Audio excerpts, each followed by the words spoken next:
Welcome to another edition of Politics Done Right. We are back again with a special guest, Thom Hartmann. Thom Hartmann is a New York Times best-selling author of over 30 books and the number one progressive talk radio show host in America for more than a decade. His show airs on Sirius XM, radio stations nationwide, and Free Speech TV. His Hidden History series addresses critical topics like guns, healthcare, the Supreme Court, democracy, voting rights, among others. His latest books in the series, The Hidden History of the American Dream, The Demise of the Middle Class, and How to Rescue Our Future, explores this erosion. Good afternoon, Senor Thom Hartmann. How are you doing this afternoon? Hey, Egberto. It's always great to be with one of the best talk show hosts in America. It's such an honor to be on your program. You do such great work. Well, look, my brother, I appreciate that. I mean, I use you as my guiding light because, again, I don't think there's another progressive that first of all, that knows the material like you do, that knows the history like you do, and that's able to do what you've done. And I can tell you, for all of us that are doing this work, you are the guy that we actually look up to. But you have this new book that's out, and I tell you, first of all, I love the series that you're writing. Tell us a little bit about this series before we get into the book specifically. Yeah, my wife Louise had this idea like 15 years ago, and we had at various times pitched it to different publishers. Back in the day, I'm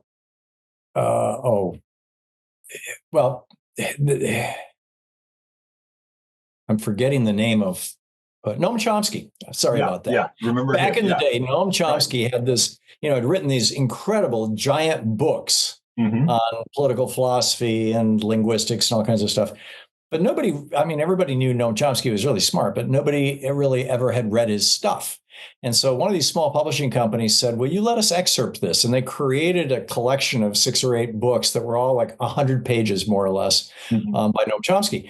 And those books are what catapulted Chomsky into fame, but also they're the books that got his ideas out there in a big way.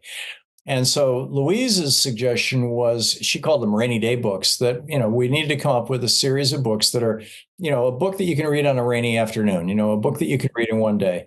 Ideally less than 150 pages, and ideally, it's pocketbook size, small. Mm-hmm. And so I finally found a publisher that was willing to buy the idea, which is Barrett Kohler. And I wanted to do it around American history. And so this is the 10th book in the series, and each book addresses a different aspect of American history. We always start out with guns, and we go to the war on voting, and we go to the American oligarchy and monopolies, and the hidden history of American healthcare, Big Brother, the hidden history of neoliberalism, the hidden history of democracy. That was the last one. And then this one is the hidden history of the American dream.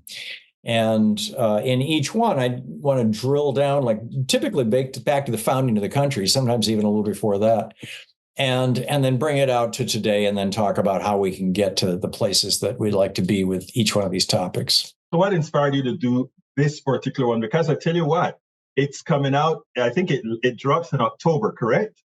Yeah, it drops the first week of October. Right. And I think it's apropos because, again, especially now, America needs to hear this story, So what inspired you to do it and release it right now? Well, we wanted it out before the election. It's not soon enough before the election, I don't think, to play a big factor in it. But these are issues that are being discussed right now. And the simple fact is that part of the political appeal of Donald Trump was that he was willing to point out in 2016, when no other Republican would point it out, and frankly, Democrats didn't want to talk about it either, that the neoliberalism, free trade, austerity, tax cuts for the rich, neoliberalism, which had been embraced by, the parade got led by Reagan and Bush. They signed the General Agreement on Tariffs and Trades, created the GATT, which led to the World Trade Organization. They negotiated the North American Free Trade Agreement, NAFTA. Bill Clinton signed it, but it was all written during the Bush administration, the first Bush administration.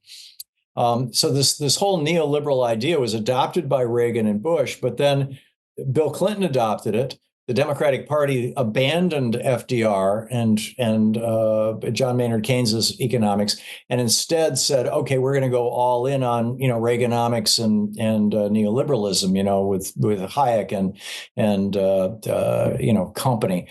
And the result, and then Bill Clinton, and then George W. Bush, and then Barack Obama, and Donald Trump, all of them were embracing neoliberalism. But Trump was the first one to come out and say, we've got to reject at least some parts of this, specifically the free trade part of it. And he was right. He was absolutely right, that we do need to reject free trade. He did it in such a clumsy, ass backwards way, imposing these massive tariffs on China, that he basically started a trade war. And that's not how you put tariffs into being, but tariffs are important. And it blew up in his face. I mean, it really hurt America and hurt him. But he said it out loud. He was willing to call out his own party. And then Joe Biden, he didn't campaign on it, but he has governed by rejecting, by and large, neoliberalism. And, now they're breaking up these big companies. We just had this trial about Google here in Portland. I guess it's still ongoing. And there's several other, giant companies that they're looking at breaking up and blocking mergers, the Albertsons, Kroger thing. And this is like a major turning point in history that nobody's paying attention to, that all has to do with the viability of what we call the American dream. That is a strong middle class. And so I thought, this is the perfect time to write a book about it. Now, it's interesting that you brought up Reagan, but before we get into there, I just want to clarify something about tariffs, right? Mm-hmm. While tariffs, I believe, are essential if you want to keep a manufacturing base that isn't governed by, let's say, a cheap labor force overseas to protect your own labor force. Wouldn't you say that Trump did it in an unintellectual manner in the face that, let's say we go ahead and throw tariffs on clothes right now, given that we don't have a manufacturing base in let's say, textiles, et cetera, it's really a tax that would really hurt the middle class, given that, the rich don't care. They're going to get their Gucci and all that stuff anyway. Yeah, by and large, at least the way Trump was doing it. I mean, keep in mind, we got on the tariff train in 1792. Mm-hmm. In 1791, Alexander Hamilton presented his 11-point plan for American manufacturers, sometimes referred to as the American Plan. And tariffs were the cornerstone of it. And, along with government subsidies for essential industries and building infrastructure like roads and things, and waterways, canals and things to transport goods. But tariffs were at the cornerstone of this. And tariffs became so important and as a way of bringing manufacturing to the United States. Up until the American Revolution, the British had laws in place that, like when George Washington was first inaugurated, or when General Knox rode up to his farm in Mount Vernon and said, you're now the president. Washington's number one request to General Knox, Henry Knox, was, please go to Connecticut to this guy, Daniel Hinsdale, who's running an underground fine clothing store, and have a suit made for me that I can be inaugurated wearing American-made clothing, because it was illegal to make clothing in the United States outside of homespun. Oh, wow. You could not make fine clothing in the United States in 1776 or 1791. Well, by 1791 you could, but you couldn't at the time of the American Revolution. It was a felony. It was against the law to make weaponry. It was against the law to make anything. Any kind of fine machinery. You couldn't make watches. You couldn't you could do clumsy things, but you couldn't do any of the fine stuff. It all had to be imported from England. And this was England's way of forcing the colonies to basically subsidize the British economy. So Washington asked Hamilton, how do we build an industrial economy here like England has over there? And tariffs were at the cornerstone of it. So from the George Washington administration until the Civil War, the revenue from tariffs funded 100% of the federal government, maybe 98%. Right. From the Civil War to World War I, tariffs funded 2/3 of the federal government. The average tariff in the United States from basically the late 1700s right up until the 1930s was around 25-30% in that neighborhood, depending on the goods. Oh, really? Yeah, and then and Smoot, everybody says, "Oh my God, Smoot-Hawley made which was a 2% increase in tariffs, 31 to 33% overall." And then everybody's like, "Oh my God, that made the Great Depression so much worse." Now it's BS. It had nothing to do with the Great Depression. It arguably made the trade wars worse, but that but in any case, then when Reagan came into office, average tariffs are probably running 15 to 20, 25%. Again, it depends on the goods. We've got 22,000 tariff categories over on the Department of Commerce's website. And Reagan's contribution to this, the neoliberal contribution, was do away with the tariffs so the big companies can just, and the result of that was that over the next 20 years, we lost 50,000 factories and 20 million mostly unionized manufacturing jobs. And China went from being one of the poorest third world countries in the world to having the wealth of a fully industrialized country. They're the second wealthiest country in the world right now. And on some days, they're right up there with us. And it's because our wealth got transferred to China. The way of, when Adam Smith wrote Wealth of Nations, the wealth that he was talking about was the output of manufacturing. He makes the point that if you have a tree limb laying in the ground in the forest, it has no value, at least in human economic terms. But if you apply labor and tools to it, if you take a knife and you carve it into an axe handle, you've now got something that you can sell. It now has an intrinsic value. And that value becomes part of the wealth of the entire nation. Because even if you sell that axe handle to somebody in China, they're giving you money equal to its value, and that money is staying here. Countries that manufacture generate wealth. Countries that import manufacturers from other countries lose wealth. And that's why there's been this $40-50 trillion transfer of wealth out of the pockets of average working people over the last 40 years. Much of it ended up in the money bins of the top 1%, but most of it ended up in China. And that's what, so if you're going to reimpose tariffs, so we went from having, all these tariffs from 1792 right up until the 1980s. And then now we're down to an average tariff of around 2.1%, across the board. If you're going to bring those tariffs back and get back to 10, 15, 20%, which is what it's going to take to reindustrialize America, you have to do it gradually, you have to do it thoughtfully, and you have to do it out in the open.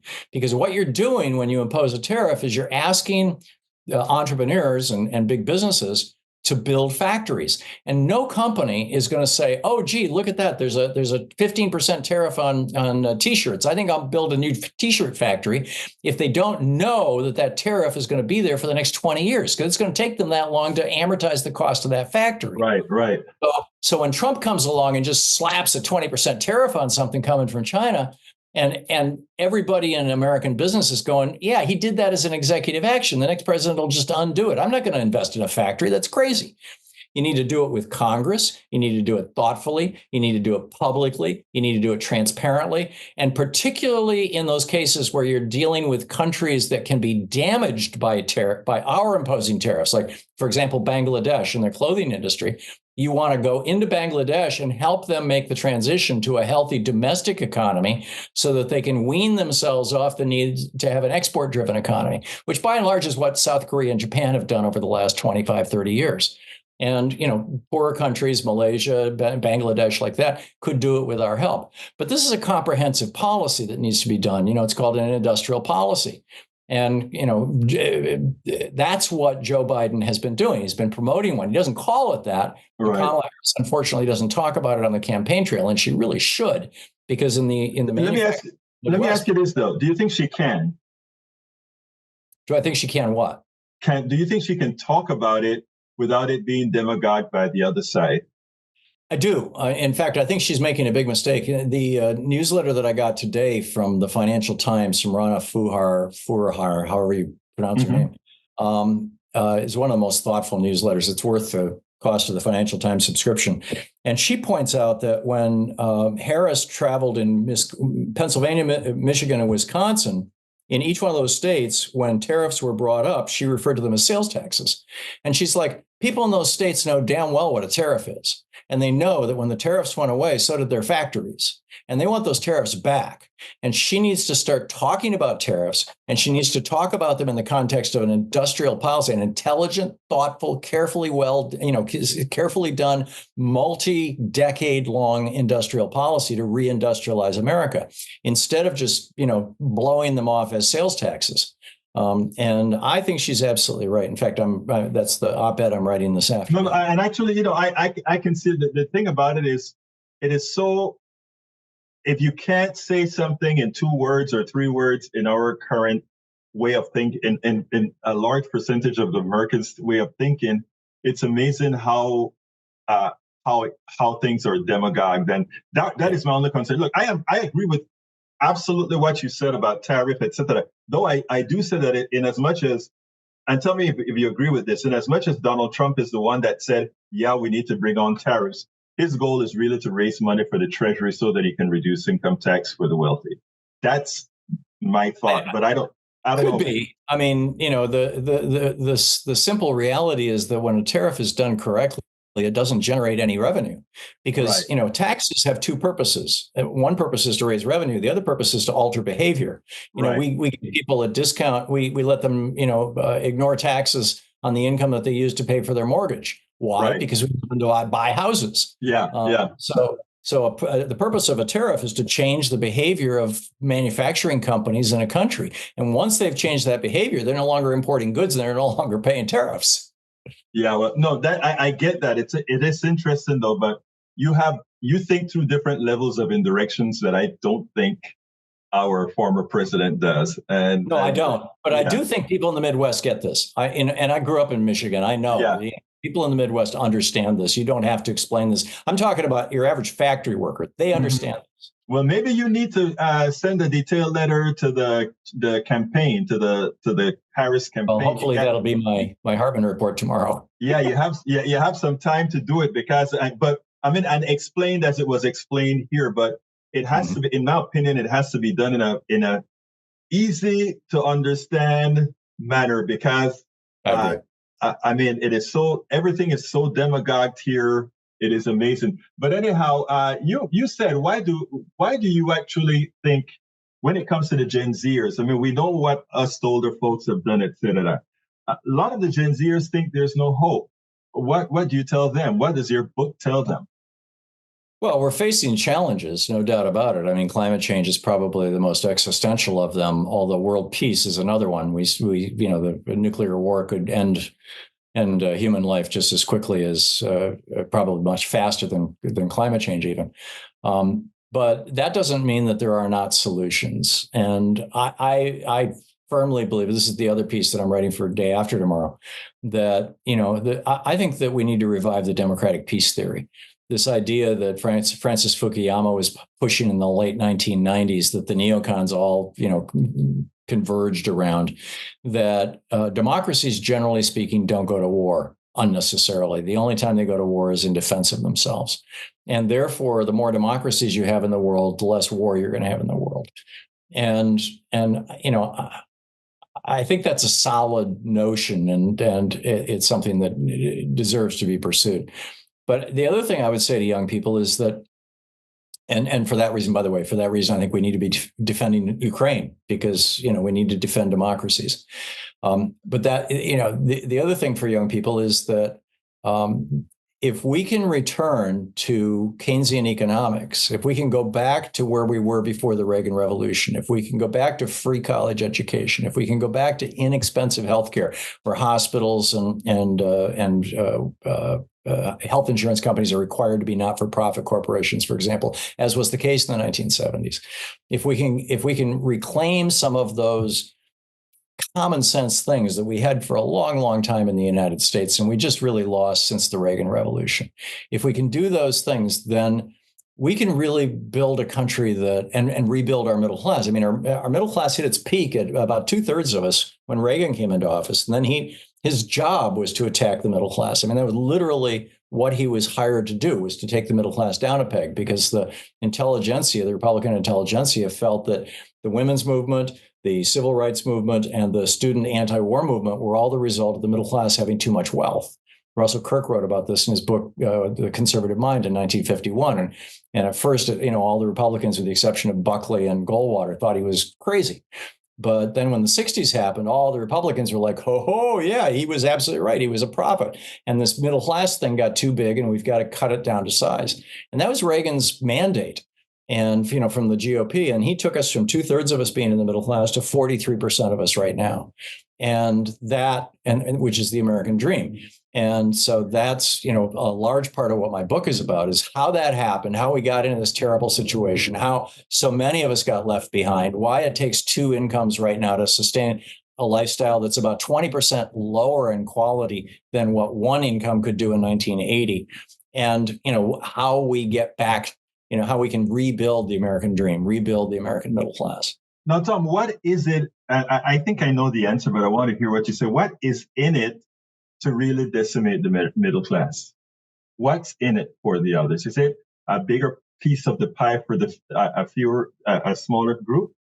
I think there's two different cross currents that intersect of opinion and motive.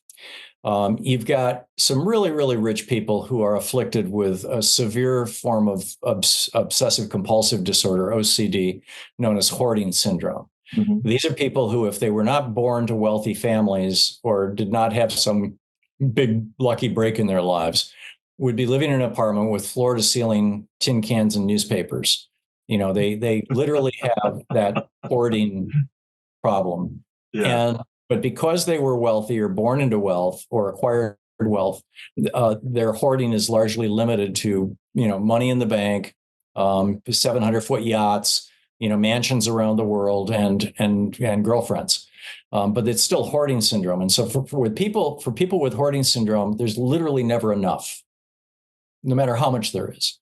So you've got the problem of those people demanding tax cuts because they want more of whatever they're earning, on the one hand. On the other hand, I think that you have people who, in the Republican Party, conservatives, who really and truly believed what Russell Kirk wrote in 1951. And, prior to the 1930s, there had never been any country in the world where more than half of its population had been in the middle class. It had literally never happened. Because when you have unregulated capitalism, laissez-faire capitalism, you end up with the world that Charles Dickens wrote about in Christmas Carol. You end up with a very small top 1%, basically the royal family and their buddies, right, big industrialists, a very small middle class, which are the doctors, the lawyers, and the small business people. Mm-hmm. Keep in mind, Ebenezer Scrooge ran a one-man company with one employee. That was a small business, and he was the middle class in England at the time. And then you've got this huge, bottom 95, 96%, which are the working poor. And England maintained that with maximum wage laws. Right up until the end of the 19th century, it was against the law to pay somebody more than a certain amount. We have minimum wage laws. England had maximum wage laws to prevent the emergence of a middle class. Edmund Burke wrote about this in the 1790s. And in fact, the title of Russell Kirk's book is The Conservative Mind, from Burke to Eliot, from Edmund Burke to T.S. Eliot.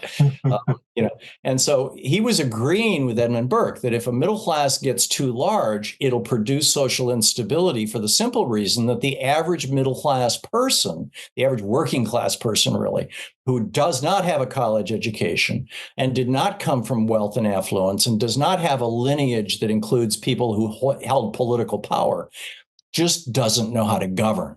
And to turn governance over to this large middle class would be a disaster. This was, Burke's theory. It was Kirk's theory. And like I said, from 1951, when he first published that, until around 1965, with the exception of William Buckley and Barry Goldwater, nobody really took it seriously in the Republican Party. But in the mid 60s, when the civil rights movement hit in a big way, when the women's movement hit in a big way, and then the student anti-war, anti-Vietnam War movement hit in a big way. And we had cities on fire. We had students in the streets being shot at by the National Guard. You had women, just speaking out loudly in ways that had just shocked the sensibility of these Republicans. They all of a sudden said, yeah, Kirk was right. Now, what do we do? Well, we've got to cut the middle class down to size. And that's what Reagan was elected to do. And that's what he did. The first thing he did was go after unions, because unions are the principal engine of the middle class. In his first month in office, he took down Patco, the professional. I remember that well. Yeah, the airline pilots. Yeah. I mean, the air controllers. Yeah, exactly. Yeah. So, he did that, and then he cut taxes on rich people and raised taxes 18 times on average working people. He put a tax on Social Security income. He changed the law to enforce the tax on tips. It just goes on, right? But the whole mission of the Reagan administration, the Reagan Revolution, was to take that middle class below 50% to produce social stability. Reagan himself talked about how he didn't think we should have free college in America because why should I pay those brats, his phrase, to engage their, quote, intellectual curiosity, end quote, when they, quote, oppose my policies, end quote. And so, when he came in as governor of California had a completely free education. University, the UC system was one of the best in the world, free, and it was completely free. I had friends from Michigan who, instead of paying $200 a month or a semester to MSU, traveled out to California to go to college for free. And Reagan took that down, and then as president, one of the first things he did was he cut federal college education by 18%. In one of his first 2 years, and so it worked. Reagan did. So now we've got students $2 trillion in debt, and they're not protesting anymore like they used to because they're afraid of getting kicked out of school and ending up, saddled with debt for the rest of their life, which is exactly what Kirk and Reagan, wanted. You've got, a women's movement that is in crisis right now with these abortion laws and whatnot. The Republicans trying to put women back in their place. I mean, Kirk's point was, young people won't know their place, minorities won't know their place, women won't know their place. And in fact, Kirk talked at some length about how you have to have classes and orders in society for society to operate properly. And of course, white educated men are at the top of the class in his mind. And so, we're refighting that battle. We're still basically fighting against Reaganism. And that's one of the major themes of my book. Although nobody will talk about it in those terms, because most people don't know the damn history. Well, I mean, every time I speak to you, there's so much that I learn about, and I think that is why it's so important and why it's so important to have these books. Before I go into homes as a commodity, I want to kind of prick your mind a little bit more with regards to the class system and billionaires, etc. Why is it that the people who do the work, we know that we do the work. The engineer knows that the intellect comes from them. The scientists know that the intellect comes from them. Why do we allow a rather not very smart group of billionaires to be the ones that control our economy, to be the ones that control our government, to be the ones? And what prevents us from saying, by the way, you couldn't really exist without us. You couldn't really be rich without us. What is it that's missing within our collective psyche that doesn't force that to be what we fight for?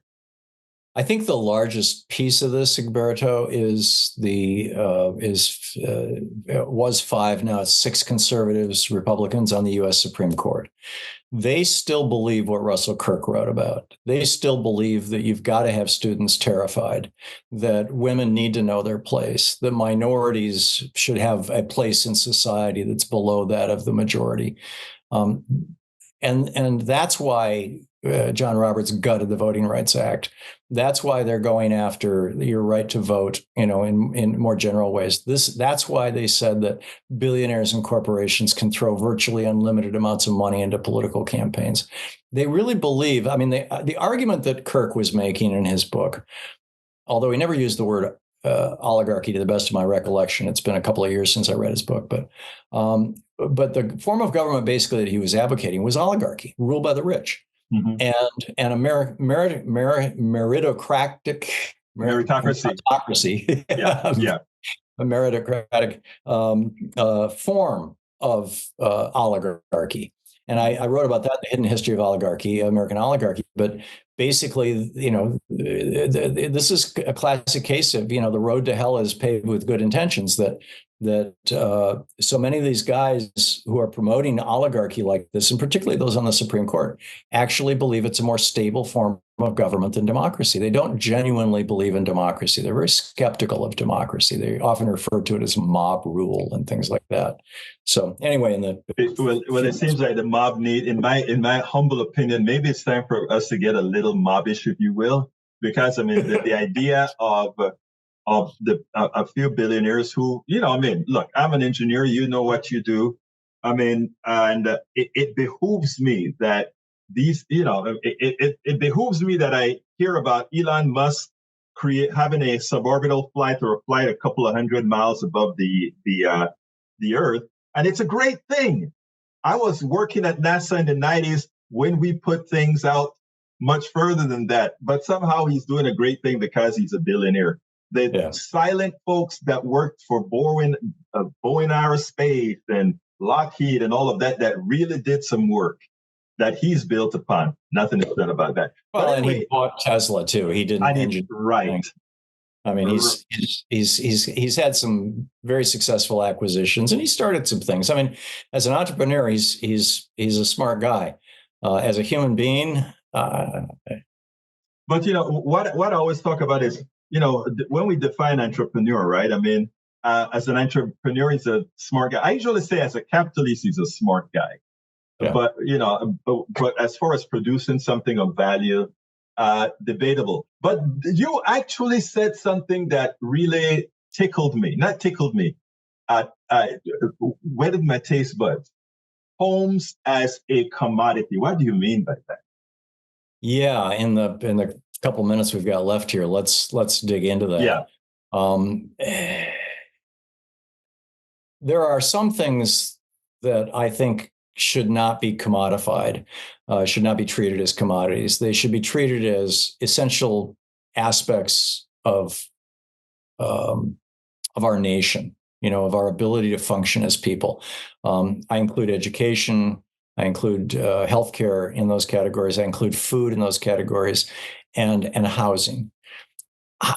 Many other countries protect housing. They don't allow foreign people to buy housing in their countries.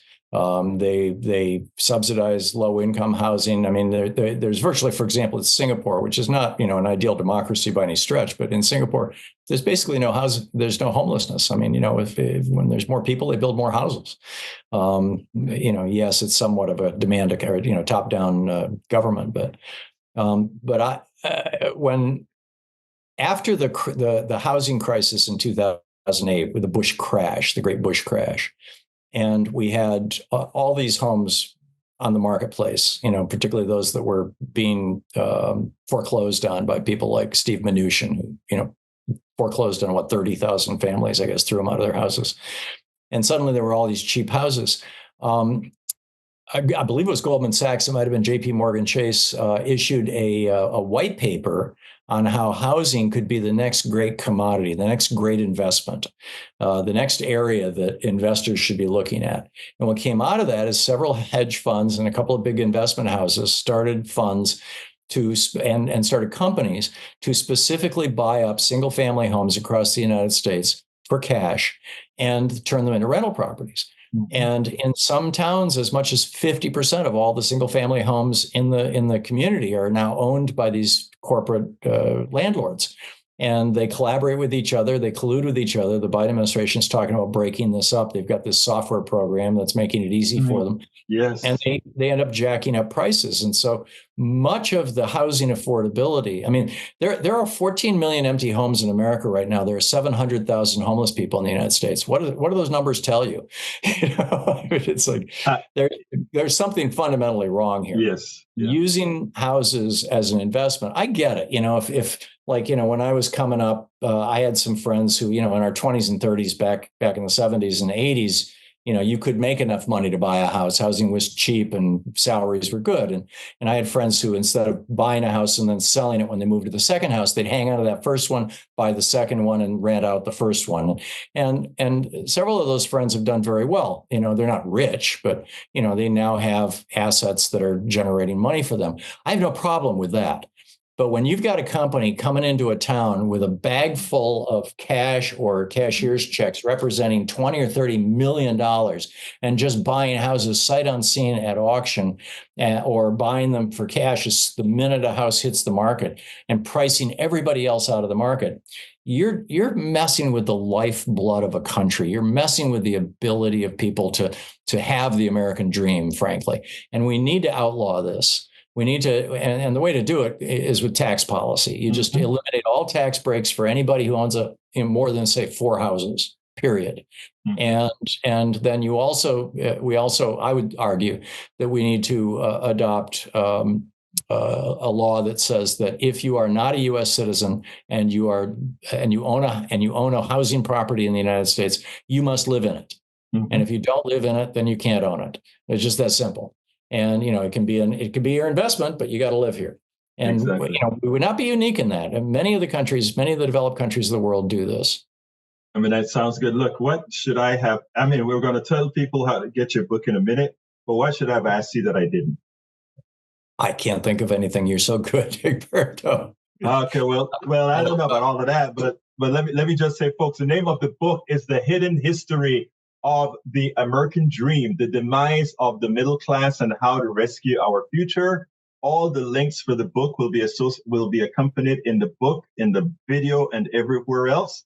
It drops on, I believe, October 8th, if I recall. It's a book like every one of Brother Hartmann's book that should be gotten. Like I said, every time he comes on the program, I get an education. And every time you listen to Thom, you get an education. If we could have more people on here like him, it would be great. Anyway, Thom, look, it's been my pleasure to have you once again on Politics Done Right. Anything you want to say before we close? Thank you so much for having me with you, Egberto. It's always such a pleasure and an honor to hang out with you. You have a wonderful rest of your day, my friend. Thank you. You too. We spend a lot of time deconstructing the news, trying to parse it into a form that everybody can understand. We try to find those little nitpicks where it flies above the fray, etc. If you really like these videos that we do, I want to ask a big favor. Please go ahead. Number 1, subscribe to our channel. And number 2, please join if you can. Thank you so kindly for watching. Keep watching. Please remember to share. We must populate the entire internet with our progressive message, a message that we know is what most Americans say that they want. So help us, please join.